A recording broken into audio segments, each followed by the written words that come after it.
कोई ऐसा नहीं है कि मैं अपनी दावेदारी दे रही हूँ। मैं पार्टी लीडर्स, जो हमारे सीनियर लीडर्स हैं पार्टी के, वो जिसको भी मौका देंगे यहाँ पर, हम उसके साथ हैं।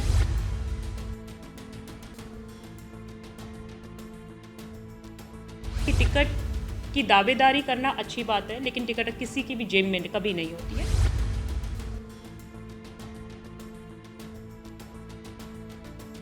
पृथ्वी विधानसभा जो लास्ट 10 साल से हार रही है यहाँ पर, इस बार हम अपनी पृथ्वी विधानसभा से कांग्रेस को भारी मतों से जिता के भेजने वाले हैं।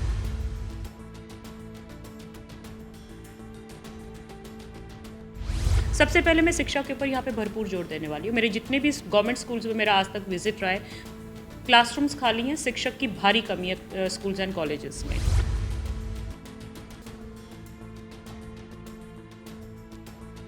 आप देख रहे हैं पीटीसी न्यूज़। हमारे साथ में कांग्रेस पार्टी की युवा नेत्री हैं डॉक्टर नीतू मान और पृथला विधानसभा क्षेत्र से कांग्रेस की टिकट की दावेदार हैं।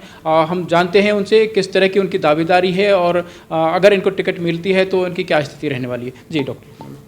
जी, आपका बहुत बहुत धन्यवाद कि आपने अपने चैनल पे मुझे ये मौका दिया।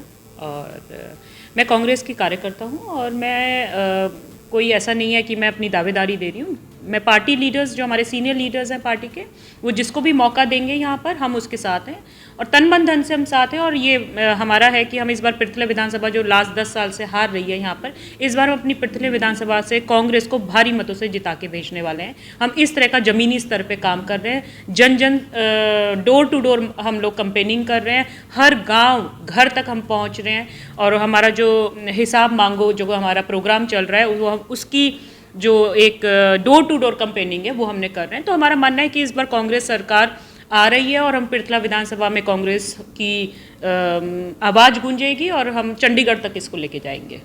नीतू जी, आपका राजनीति की तरफ झुकाव कैसे हुआ? जी, मेरे पिताजी, जो मैं ग्राम प्याला की बेटी हूँ, मेरे पिताजी चौधरी महेंद्र सिंह मान ग्राम प्याला के 25 साल प्रधान रहे हैं, सरपंच रहे हैं और 20 साल फरीदाबाद ट्रक यूनियन के प्रेसिडेंट भी रहे हैं। तो मैंने अपने बचपन से ही अपने पिताजी को हमेशा जन कल्याण जन सेवा के भाव से काम करते हुए देखा है और हमेशा वो अपने लोगों के साथ बैठना, उनके सुख दुख में बैठना, उनका हर चीज़ में उनके साथ, तो ये व्यवहार, ये जो हमने अपने पिताजी के साथ सीखा है। मैं तो मानती हूँ कि मैंने अपने पिता से ही राजनीति के गुण लिए हैं और पिता के ही संघर्ष को मैं आगे अब लेके जा रही हूँ। ये मेरी लेगेसी है कि मैं उनकी बेटी हूँ और मैं उनको आगे कंटिन्यू कर रही हूँ। और मेरा मानना है कि ये जो प्याला गांव है मेरी जन्मभूमि है, लेकिन पृथला गांव मेरी कर्म भूमि है और मैं यहाँ पे काम करूँगी। पृथला विधानसभा में काम करने की ज़रूरत है। पिछले 15 साल में आप बेहाली देखेंगे मेरे पृथला विधानसभा में, जबकि कहते हैं कि 90 विधानसभा में सबसे ज़्यादा ग्रामीण विधानसभा मेरी पृथला है। आप मान के चलिए, जिस विधानसभा में अगर 400 कंपनियाँ खड़ी हुई हैं तो वो ग्रामीण नहीं हो सकती। ये सिर्फ आपकी जितने भी यहाँ पे लोग आए, विधायक बन के आए, लोगों ने सही नियत से उनको चुना, जनसेवा की भावना से उनको नेता बनाया, लेकिन उन्होंने काम नहीं किया और जनता इस बार जवाब देने के लिए बहुत ही रेडी है और इस बार अपनी वोट की चोट से इस बार वो उनको जवाब देने वाली है।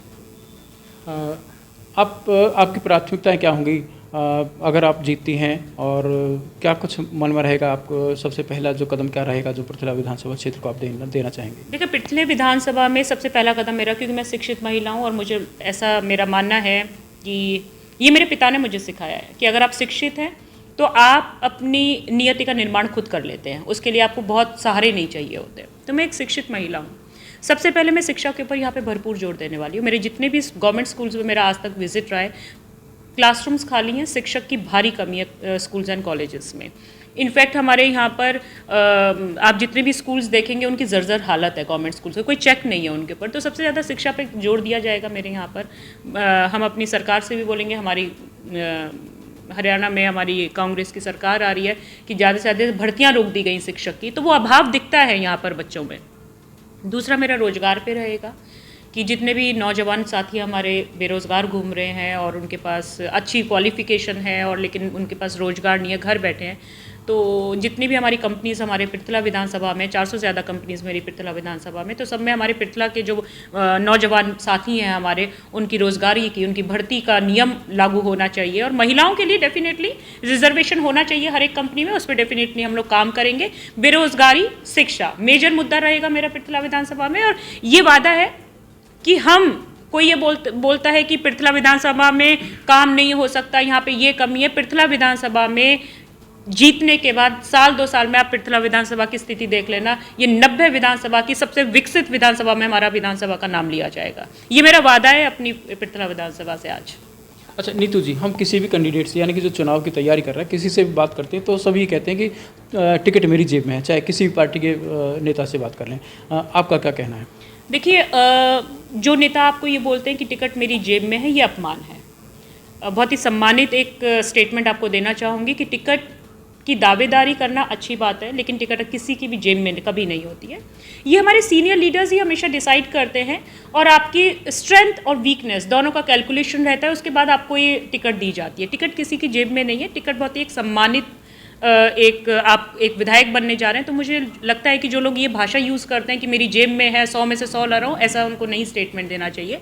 सीनियर लीडर्स हैं, ट्रस्ट करना चाहिए अपने सीनियर्स के, अपने बड़ों के पर भरोसा करना चाहिए कि वो जो भी डिसीजन लें वो हमारे लिए हमेशा हमारे हक के लिए होगा और हमारी आने वाली पीढ़ी की मजबूती के लिए होगा। तो हमें तो सम्मानित एक स्टेटमेंट दूंगी कि हमें अपने सीनियर लीडर्स पे पूरा भरोसा है, वो जिस पे भरोसा जताएंगे, ये मेरा वादा है कि मैं तन मन धन से और मन वचन कर्म से उस कैंडिडेट के साथ हूँ और हम पृथला विधानसभा को जिता के लेके आएंगे। अच्छा नीतू जी, कुछ नेताओं को ये कहना है कि ये अगर पार्टी टिकट देती है तो ठीक है, नहीं तो हम आज़ाद चुनाव लड़ेंगे। आपका क्या कहना है? जी बिल्कुल नहीं। पार्टी में मेरा जन्म हुआ है, मैं कांग्रेस पार्टी मेरी एक माँ की तरह है और मैं ऐसा सोच भी नहीं सकती कि मैं आज़ाद लड़ूं, मैं किसी और पार्टी से लड़ूं और मैं कुछ और सोचूं। मैं कांग्रेस पार्टी की एक वफादार सिपाही हूं। कांग्रेस पार्टी जो डिसीज़न लिया आज तक मैं उसके साथ खड़ी हूं और कांग्रेस पार्टी जो आगे भी डिसीज़न लेती रहेगी मैं उनके साथ खड़ी रहूंगी। कांग्रेस पार्टी के सीनियर लीडर्स का जो भी डिसीज़न है वो सर्वोपरि है मेरे लिए। ये थी हमारे साथ में डॉक्टर नीतू मान, जो पृथला विधानसभा क्षेत्र से कांग्रेस पार्टी की टिकट के लिए दावेदारी है और इनका कहना है कि मेरी अच्छी पोजीशन है और कोई भी परिस्थिति हो, कोई भी स्थिति हो, कांग्रेस पार्टी जिस किसी को भी टिकट देगी हम उसकी हर तरह से मदद करेंगे और कांग्रेस पार्टी के फैसले का विरोध ना करके कांग्रेस पार्टी को जिताने का काम करेंगे। और यह भी दावा किया है कि हरियाणा में इस बार कांग्रेस पार्टी की सरकार बनने जा रही है और कांग्रेस पार्टी की सरकार बनने के बाद में इस क्षेत्र का विकास होगा। पीटीसी न्यूज़ के लिए साथी कैमरा पर्सन करण के साथ गुरुदत्त गर्ग, पृथला।